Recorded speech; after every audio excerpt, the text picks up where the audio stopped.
Okay, so last one I'm doing today, as you can tell, I'm on the relationship theme because a lot of the comments that I happened to be reading were really interesting regarding more of the minutia of INTJs as females and how to navigate relationships, because as we know, we tend to have some just some navigating in general about how to make sense of that type of our lives. So anyways, this one is part of a multiple amount of questions that came from Lolling Lolar. So again, thanks so much for putting forward your video requests or questions. This one is more questions, but there was a lot. So I liked that. There's actually quite a few that I could break down, and I'll probably do some more in future videos. This one is, can we be seen as odd or weird since we're not girly? So there's some interest regarding that whole thing of not girly, because yes, we are not typically presenting ourselves in, florals, ruffles, fluffy dresses, and that type of potential stereotype. But nowadays I hope that the concept of what's being girly is slowly shifting.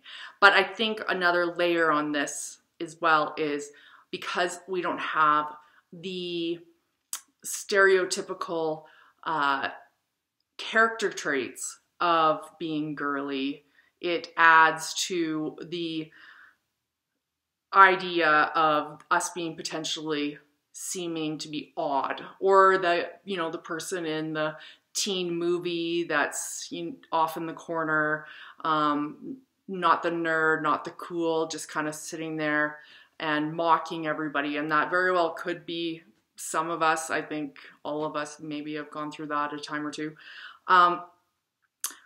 She wants to know, how do I handle how men see that? So first of all, when I hear that,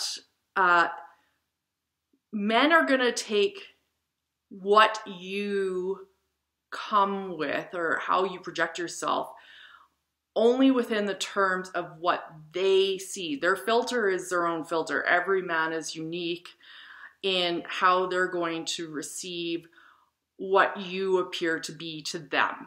So yeah, there's going to be some that you do not fit in. They like the frilly people, or frilly dressed women, and that are coming across as dainty and sweet. And yeah, they might not resonate with you, which is actually a blessing for you, because in time, doesn't matter how hot you think that person is, it would never work out because they are into a different look than you.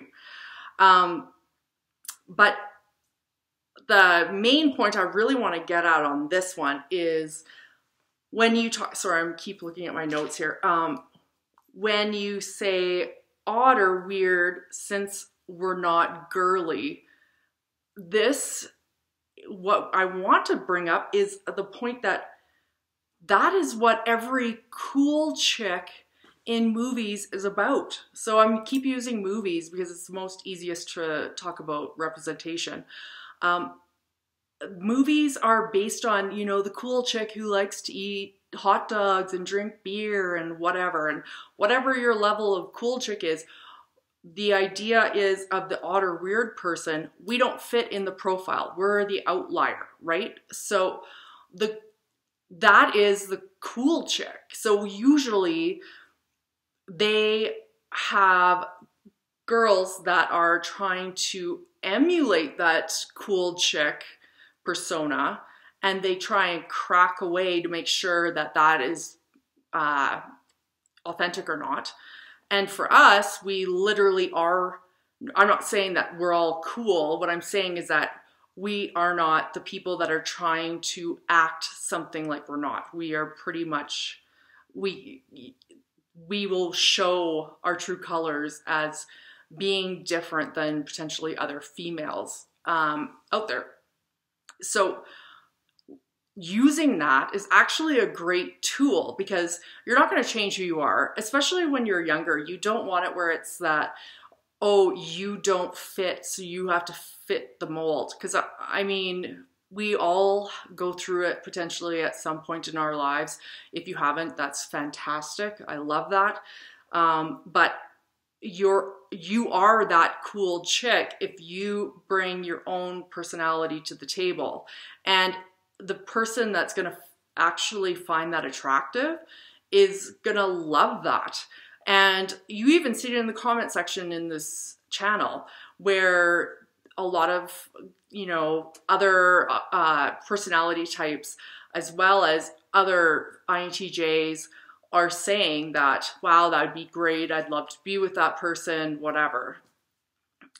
So I think being odd or weird, I guess that's what she put, I keep forgetting, is to your advantage if you want it that way. But you have to be okay with knowing that that's okay and that's good. It's also comes with age. I will just quickly touch on that. I can't say enough. In your teens, 20s, and in your early 30s, you're still making sense of what is who you are, the disconnect between you and society, and if you're supposed to, you know, meld yourself into a certain type that you see 99% of the time as a female cohort. And when you get older, most of us tend to get to a point where we are who we are and we actually are good with it. So anyways, that's kind of convoluted, but the main point I really wanted to get across is that there is coolness that comes with owning who you are. Doesn't matter, regardless of what you want to put forward into the world. It is a positive to have that feeling where you are good in your own skin. Other people will totally pick up on that. And it definitely makes relationships more authentic, which is in your best interest as an INTJ female, because we have problems with smelling inauthenticity. So if we're already inauthentic, it's not going to help us in mastering or understanding how we're getting through the relationship world. So anyways, as always, if you have any video requests, please leave them in the comment section, and thanks so much. Hopefully we'll be posting again soon.